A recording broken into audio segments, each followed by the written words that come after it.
होला भन्ने तँलाई थाहा हुँदैन। हालेलुया। हालेलुया। तेरै मुखले होइन अरूले तेरो प्रशंसा गरून्, ओठले होइन कोही अरूबाट होस्।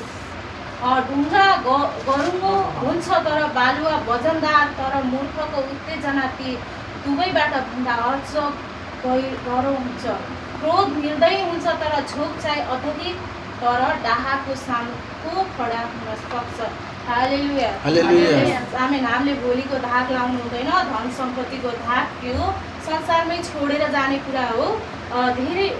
तेरै मुखले होइन अरे अरूले तेरो प्रशंसा गरून्।